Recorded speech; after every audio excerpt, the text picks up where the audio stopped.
Hi, my name is Livia, and I'm here to share with you remote teaching and learning while Black Lives Matter, disrupting bias online. Yeah, my name is Livia Doman. I'm an art teacher in Fairfax County, Virginia. I live in Washington, D.C. And before I move on, I just want to take a moment to acknowledge that the land on which I sit is Native American land. As a country, we need to do something about that. Um, for this presentation, I'd like to first think about this idea or beliefs that many art educators hold. Many art educators believe that if they're nice people, then they don't promote racism or bias. They need to solely focus on art education content, and they don't have the power to do anything about bias. I want to tell you that these are misbeliefs, frankly, because the truth is, you can be the most polite person in the world and unfortunately perpetuate racism or bias. Many of us know probably the reason that you clicked this presentation is because you know that it's important for us not only to be strong in terms of art education methodology, but also to have diverse understandings and rich understandings of pedagogy and philosophy, particularly as it relates to cultural competency. And lastly, in terms of power, every day as an educator, you are empowered to make decisions. And whether those decisions are micro or macro, you are, in charge of whether or not you include cultural competent thinking when you do this or, not. So I imagine that you came here, you pushed that button to watch this video because you want to be an anti-racist educator, or you want to build anti-bias practices online, or you are willing to disrupt the norms. And if you came for any one of those reasons, I'm glad you are here. I see you. Um, I want to ground this work in something I've named position of power. And this is based on Kendi X. Ibram's writing from 2007, stamped from the beginning. I just want to make sure it's clear that this is an adaptation. It's not exact Kendi X. Ibram's writings, but this is my interpretation of his work. He basically says that there are three positions that one has in relation to cultural proficiency or cultural awareness. One, segregationist; two, assimilationist; or three, anti-racist. Um, it's not really kind of, either or. You're either part of being anti-racist or you're not, right? So the position is basically grounded in this idea that you're either perpetuating racism or bias in some way, shape, or form, or you're not, right? You're not perpetuating racism. So on one side of the spectrum, one could be a segregationist, one who believes in white supremacy and does not believe in the supremacy of Blacks, or in general, there's a belief that non-whites are inferior. And often they blame racism on Black people or on Blackness. As an assimilationist, you might be grounded in ideas of status quo. And in the status quo, you're basically trying to be part of the norm. And you believe that if it wasn't given to you from the beginning, you get it through meritocracy, or this idea that if you work hard, you can succeed. It's often empathetic and grounded in this thought that, racism exists. But also the personal position is one of color blindness often. And I'm so happy that as a nation, we are moving away from this belief system in color blindness. But generally speaking, assimilationists have a perspective that, you can pull yourself up by your bootstraps to escape racism. And the third one is an anti-racist perspective. And there is a belief that it's not really about the individual pulling themselves up, but the system of racism and the system that upholds that racism must address the system, right? So one who is anti-racist is kind of promoting that through policy, through their actions, and expressing anti-racist ideas. Um, and so, you might be surprised to find that over the years, when I have paid attention to my thinking related to certain things, um, I find myself primarily sitting in this assimilationist position. It's not something that makes me proud necessarily, but it is my truth. And part of it is like I'm grounded in this idea that, as a Black woman, I've always gotten these messages that I have to work twice as hard. And so obviously that kind of, aligns with meritocracy. And I find myself having to think it's not really about the individual working twice as hard if the system is pulling that person down in some way, shape, or form. I hope by the end of our time together, you'll be able to notice and name 3 forms of bias in technology, and that you'll also consider some action steps to disrupt the norms that harm us. Um, I want to let you know what led me here. For about 5 to 6 years, I have been doing cultural proficiency trainings, primarily for educators. And I often use this cultural iceberg as an example of what we usually do when we interact with people.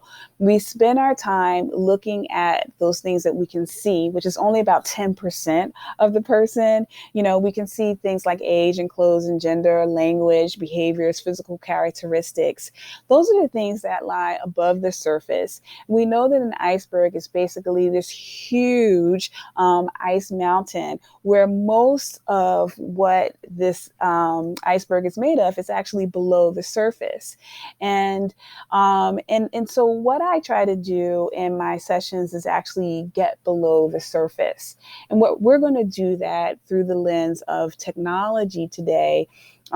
Thinking as an educator, I think about the fact when I am teaching online, I notice that there are some things that I can see. I can see grade levels. I can see, whether or not my students showed up wearing clothing like they would in school, or if they came in their pajamas.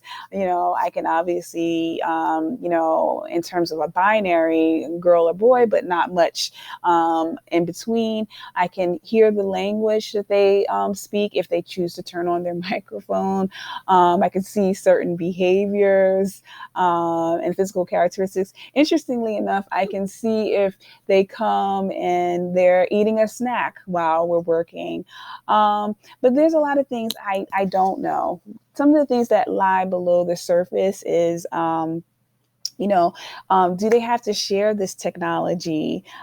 Is their internet connectivity strong?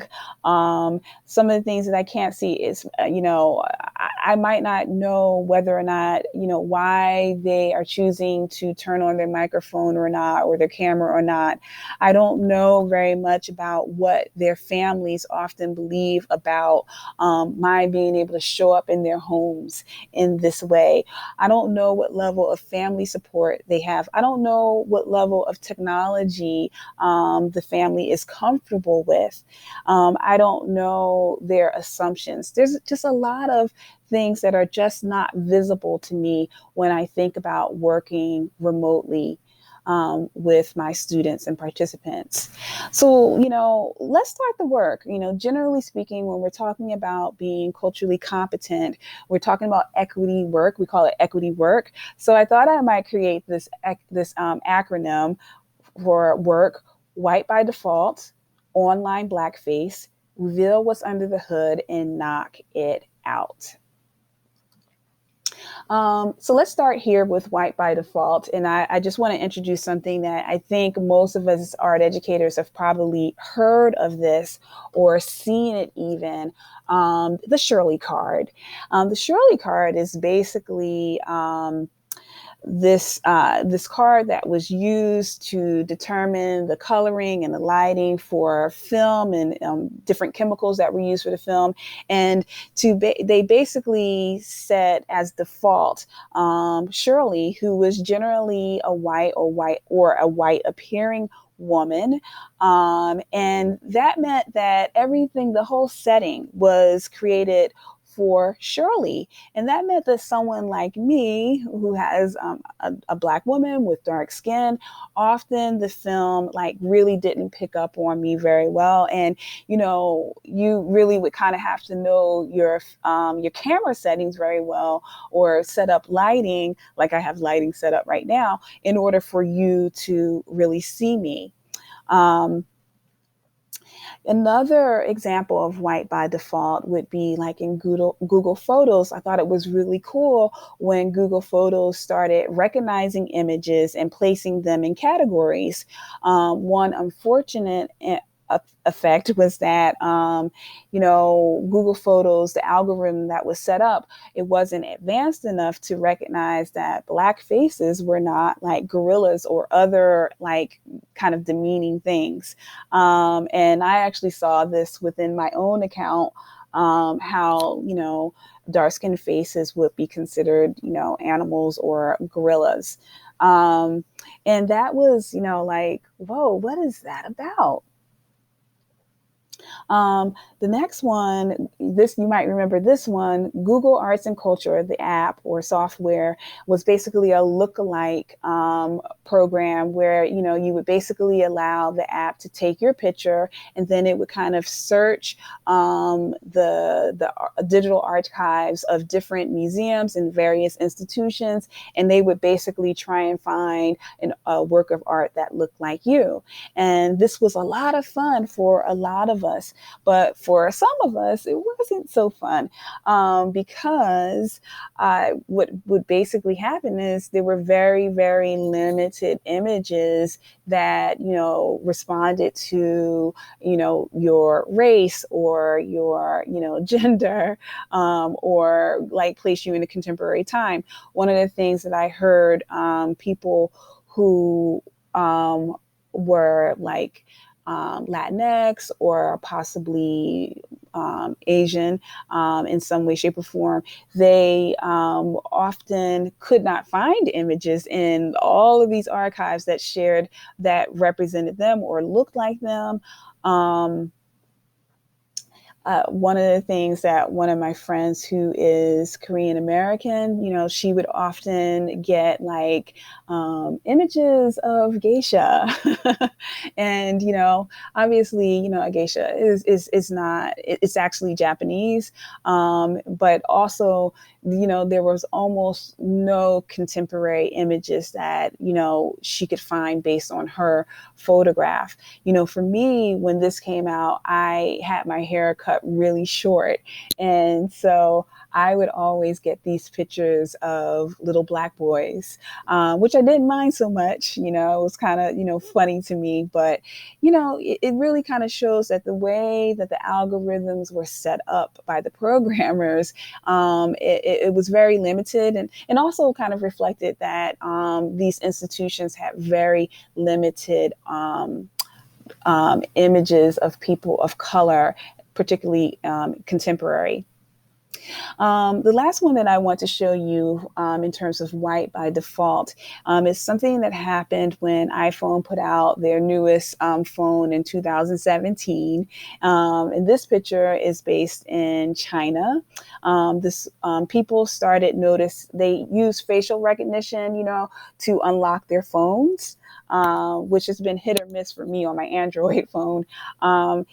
And when they were using these phones, um, people started noticing that they could like share the phone with their child and it would work. And one might say, well, your child is your family member. They probably look like you, so that would work. And then they would share it with their spouse and it would unlock. And then they would share it with their neighbor, or they have a person who was randomly walking down the street and it would unlock.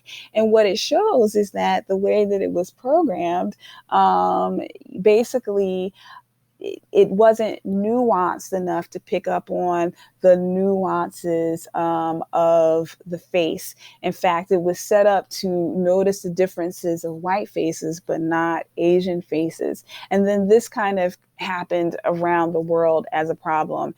And obviously, a lot of people got some discounts and also, got some money back, and, they had to update it.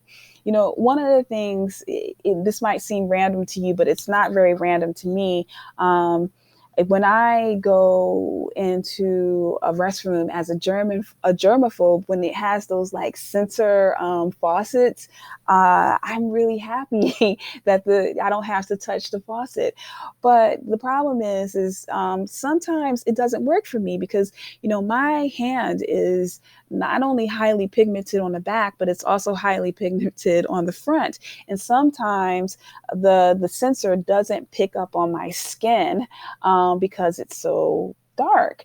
And, I've had the situation of asking, hey, would you, white person, hey, would you mind putting your hand in front of the sensor for me? Or maybe I'll go get a white piece of toilet paper or a paper towel and wave it in front of the sensor and, play the game of trying to wash my hands. But again, these are just examples of ways that technology is programmed to center whiteness, to say that, the norm is whiteness. And one has to think, is that segregationist? Is that assimilationist? Is it in any way anti-racist? And a lot of these situations basically say that you're not, I don't see you. Literally, I don't see you. One of the ways that comes into our work as educators is, if we go onto many of the platforms that we use on a regular basis, you ask someone to raise their hand or give a thumbs up or put an emoji to check in and show how you're feeling. It is actually normed. By default, there is this approximation of whiteness through a yellow hand. And, we could really get into like, does yellow really represent whiteness? But it's the approximation of a cartoon whiteness, and that is the yellow figure. Now, to represent peach skin. And in that, if you look through various settings, right, what is initially there for you is usually this yellow or peach skin. And for me, when someone says to me, hey, raise your hand, and I see that the options are yellow or white, I always have this moment.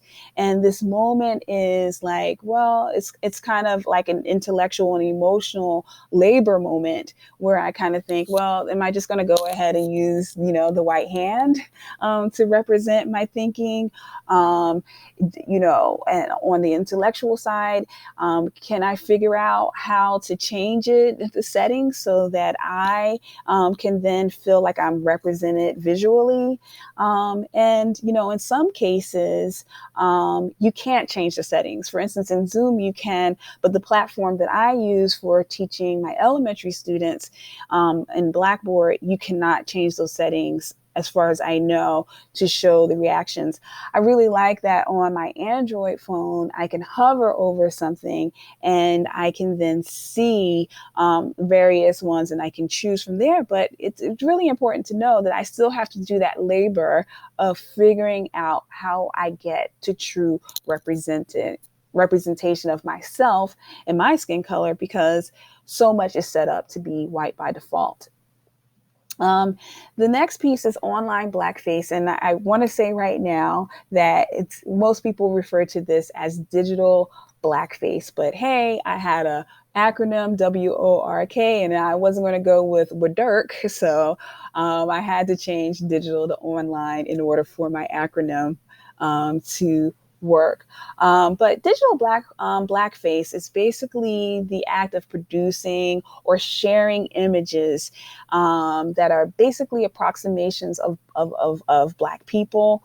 And usually these images reinforce some type of stereotype in some way, shape, or form.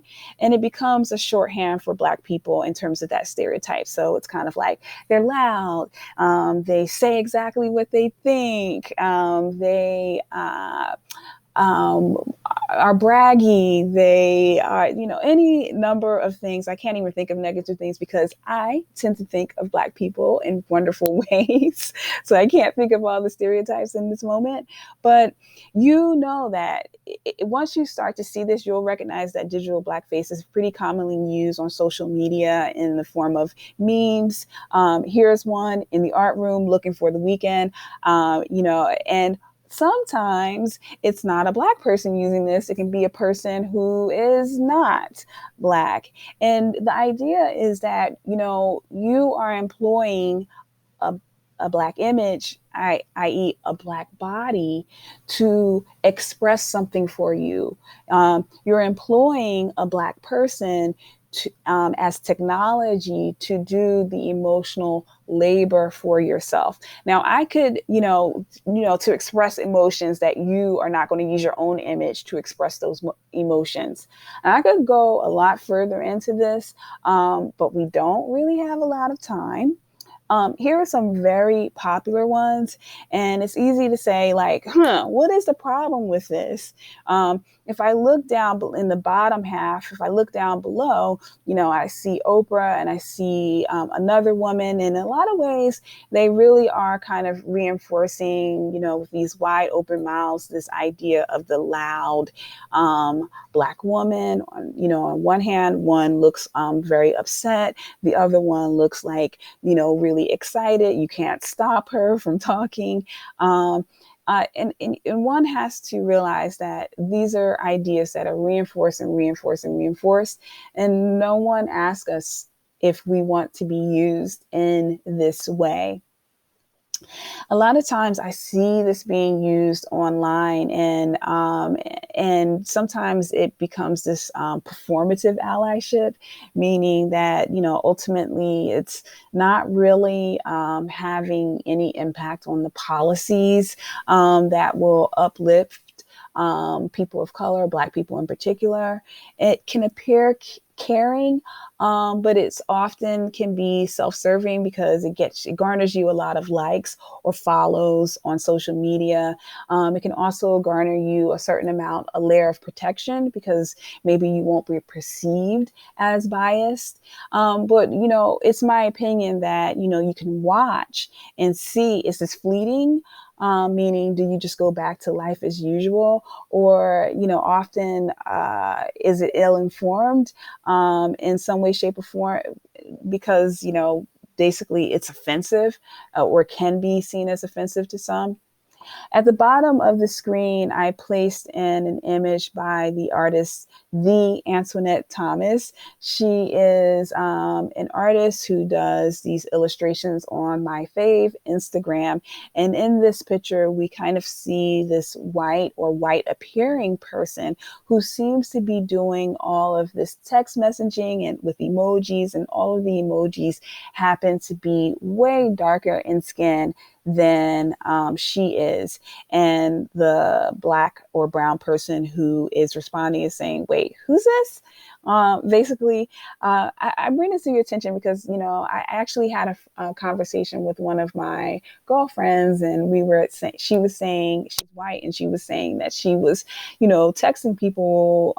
If she was texting a brown person, she might use an emoji that was a brown person. And that was just a form of support. And I was like, well, you better watch out for that, because it might be perceived as digital blackface. It might be perceived that you are using a white body to express yourself. That is significant. And how that shows up for us online is sometimes students will do things like insert images or use an image as an avatar or online, and it can be really insulting. Um, and that's a problem, and it's something that we as educators can actually kind of set some guidelines right from the beginning with our students that we work with regularly to ensure that they don't do things that can really be hurtful to other people. I can remember in the first month I experienced Zoom bombing, and boy, that was really disheartening to me and to others. And I certainly want to be part of that. It certainly isn't anti-racist. And you'll have to ask yourself when we participate, use or like digital blackface, is that segregationist? Is that assimilationist? Um, we definitely want to reveal what's under the hood. And when I say that, perhaps you have had classes where, the only person with the camera on is you, maybe one or two other kids, but everyone else has their camera off. And what a teacher I was talking to said, it's really interesting. It's almost like the hoodie in the classroom, right? Whereas some kids are like wearing this hoodie to kind of hide themselves a little bit. And so I like to call this the digital hoodie. Because, there's something that is happening here where in some cases they really are trying to keep themselves from you in some way, shape, or form, maybe keeping themselves, hidden in some way, shape, or form, because maybe there's something that is going on for that student. And, what gives you the right to have a window into their home? All right. What makes us think that that is appropriate? There's any number of things that can be going on. Maybe I am having a really bad hair day. I'm going to reveal something. I'm going to be courageous and reveal something that is true for me. When this all happened, when coronavirus came and I found that I had to do all this online work, I was in a breakout room. I was in a staff meeting in a breakout room and had my camera on and my microphone on. And I had this moment where I was overwhelmed with emotion. And part of it is that, my mother passed away in March, and I could not for the life of me figure out how to get out of this breakout room. And, it was really funny because this is what grief does to the mind. I couldn't remember to just turn off the camera so people couldn't see me having this, real moment. And, um, it's funny, when I think about it now, a lot of times I'm very selective about when I turn on my camera because, grief ebbs and flows. You just never know when you're going to have this eruption within your body. And so it's really important for us to know when we are saying, hey, turn on your camera. Think about this. Is it segregationist, assimilationist, or anti-racist? And I take the position that it's very anti-racist to give people choices. No matter how we try to finesse it, the home is not the institution of school. And, when you basically require people to turn on their cameras and their microphones, it's almost like knocking on someone's door and saying, hello, I'm here. You're required to let me in. And we are in an age when, a lot of people, you can't just knock on their door and expect to get in their house. You will be sitting behind that door for a while. We're even at an age where, I have certain friends and family where I better text them first to make sure it's okay to even call them.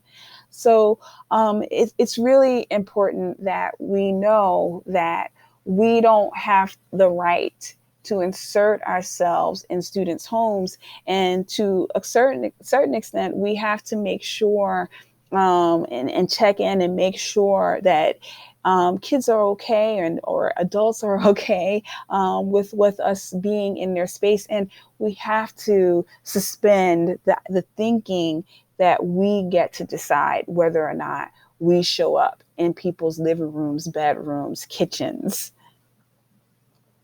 So, in terms of knocking it out, excuse me, I'm going really fast. Um, I, this is just the tip of the iceberg. There's so much more that I could actually say, but this is a anti-racist focus. But I want to be clear that I could give various anti-bias perspectives. I could talk about gender. I could talk about ableism. I could talk about language. I could talk about special education. There's so many different ways that we can break down how technology, the way that it's been programmed, has been very much centered on normalizing those who are already in power positions. And usually that is a white male cis perspective.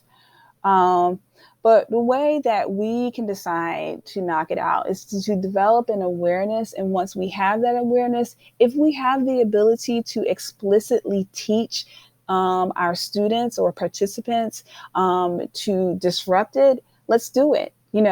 Explicitly teach kids how to represent themselves visually online, right?